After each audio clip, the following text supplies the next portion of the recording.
The first round of the highly anticipated debates between New York City's two candidates for mayor is happening right now. For an hour, the Democratic primary winner, Eric Adams, and his Republican opponent, Curtis Sliwa, will talk about the top issues facing the city. And joining us now to talk about these issues is political commentator Stefano Da Fre and political strategist Carrie Ann Burke. Let's get right to it. Right now, Democrats outnumber Republicans 7-1. So does that give Adams a built-in advantages? I think so, actually. I think that he has a great advantage going into this election. During the primary, he had built up great momentum. A lot of people in the city love him. He has been the borough president in Brooklyn. He actually has done great work in the education arena, providing support and funding to a lot of the schools out in Brooklyn. People in Queens love him. I'm from Queens. He has a great stronghold in Southeast Queens, which is a political powerhouse for the Black vote. I believe he will be the winner coming into January. He will be our next mayor of New York City. And what are the issues that you think will resonate most with people tonight? The issues tonight, it will be. Go ahead. Right. Well, I think one of the issues that I think I agree with Carrie Ann. I think that obviously Eric Adams has a tremendous amount of support. New York City Police Department also can speak about the nuance of being the victim of police injustices, but also reforming the police.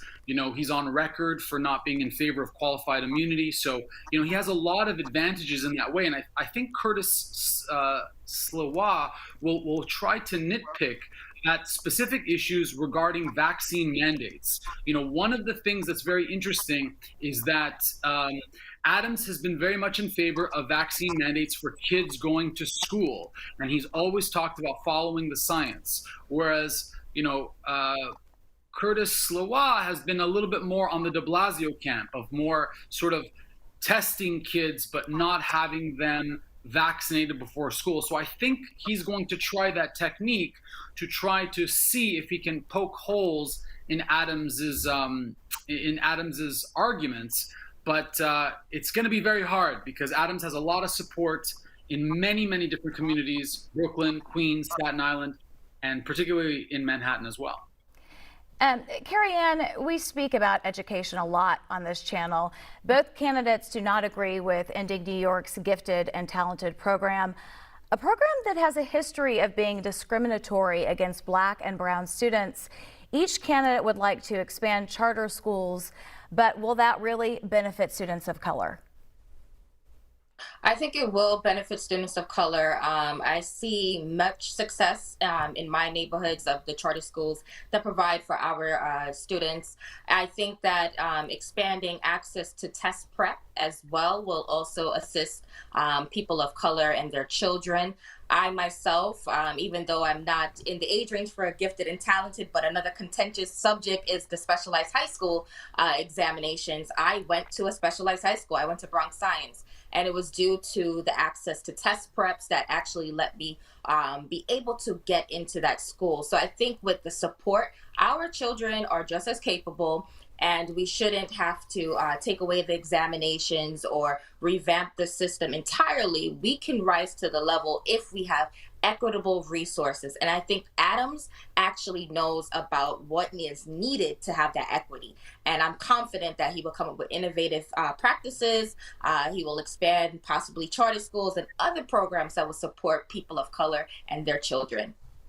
Stefano, street crimes have been increasing in New York City, and Adams says that he's going to bring back plainclothes officers. The other guy says he supports stop and frisk. What are your thoughts? Well, we know from the Bloomberg policies, right? We know this. I know this as a New Yorker, being here 16 years. I have a dog in the fight living in New York City. We know that the stop and frisk does more harm than good. We know from the Bloomberg years, even Mayor Bloomberg would go on record to say that that was one of the things that he regretted in his administration. I think that Adams has a very specific approach of trying to have plainclothes officers from those communities. We have seen that when we have police officers who come from Harlem, where I live, Washington Heights, could be Park Slope in Brooklyn, when they come from those communities, kids and even adults are more likely to trust those people. And having people in the neighborhood, in that community, serve that community has more trust, more faith in the NYPD, and that's where the NYPD needs to go in an era that has had a lot of issues, obviously with George Floyd and all the issues going on nationwide. So it's something that we need to work on, that integrity for the NYPD. Carrie Ann, Adams, if elected, would be the second Black mayor of New York City in 30 years. Why do you think that it has taken so long for another person of color to be in the position, given that the Black community is the second largest community in New York City? Well, there's multiple reasons. Running for office is not easy. It takes a lot of willpower. It also takes a lot of financial means to run for office. And I think also the political apathy in the Black community sometimes influences who actually gets elected. So it's a multifaceted. It's amazing how everything comes together and creates a dynamic that can kind of exalt us or stifle us. So I think that is the reason for the 30-year gap. However, now we're here, and I am excited because it's not only Adams in positions of power as a mayor to be, I'm speaking it into existence, but it's also other people throughout state government, as well as other city council members and county leaders. So it's a very amazing time to see Black leadership in New York City and New York State. And I think it's only upward and onward from here. Well, will be interesting to see how it all plays out. Thank you both for being with us this afternoon.